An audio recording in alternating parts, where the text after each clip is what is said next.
So if you own your own business, how do you determine how much to sell your products or services for? How do you determine your prices?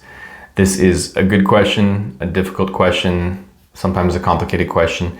And the answer to how you set your prices is it depends, just like that's the answer to most questions. But I'm going to go into a little bit of detail here to give you some explanation as to how you can start thinking about pricing your products and or services. So in general, there are different methods to determine how much you should be selling your products and or services for.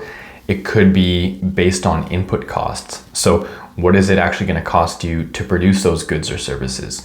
That's a good starting point, especially if you have really concrete input costs. Another option would be looking at just what people are willing to pay. What is the market willing to pay for your product or service, regardless of input costs?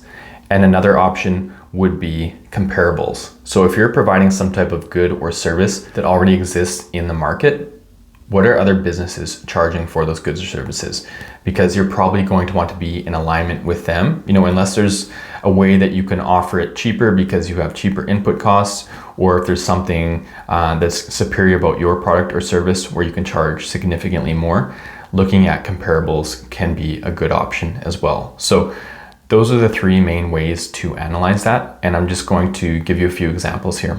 So a good example for a business that should maybe charge based on input costs or production costs would be like manufacturing or construction.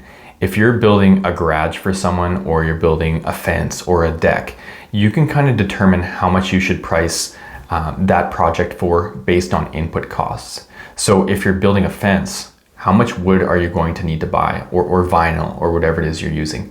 You can get some measurements and then figure out a rough estimate as to how much material you're going to have to buy and how much that costs. And then from there, you want to make sure that you are charging above the cost of the material to cover your other business operating costs. And with that example of like building a fence or a deck or a garage, another input cost will be labor. So once you're experienced in this field, you can kind of get a good feel for how many labor hours you're going to need to build this particular item. So once you've kind of figured out your material cost and your estimated labor costs, then you can add those together and kind of figure out what is a fair price to charge based on that. And then you want to have some markup just to make sure that you're actually getting some money for overseeing that, that you have some money left over to pay for vehicle insurance, phone, maybe a website, things like that. So that's a more straightforward business for determining prices. Whereas if you're a hairdresser or a barber, I would say in this example, you're probably not looking so much at input costs. In some cases you would, especially if you're using a lot of like product, hair dye or whatever, that will be a factor. But if you're a barber that's just cutting hair, I wouldn't look so much at input costs. I would look more so at comparables. What are other barbers in your region charging?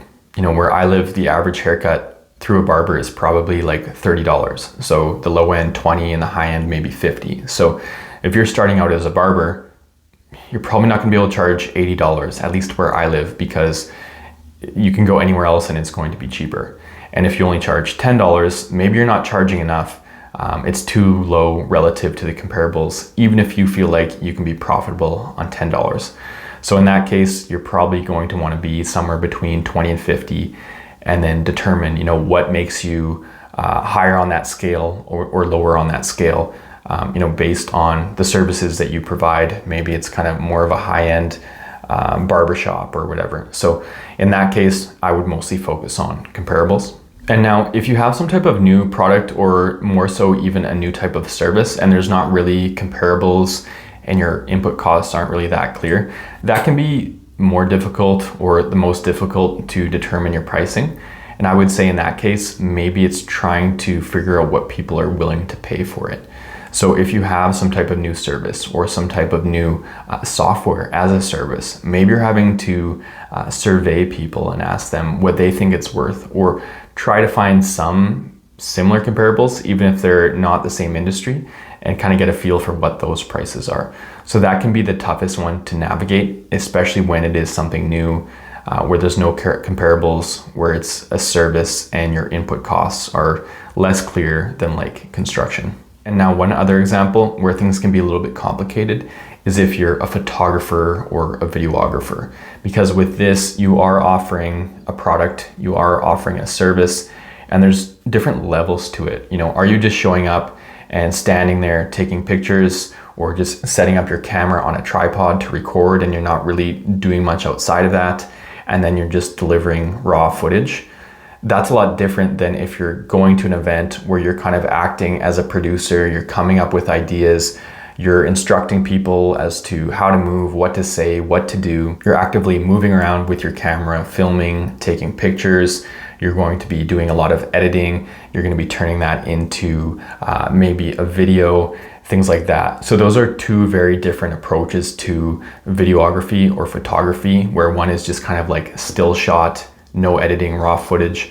One is moving around, being a producer, like a director, lots of editing, creating more of a refined product. I think you're going to want to have two very different pricing approaches to those two different contexts.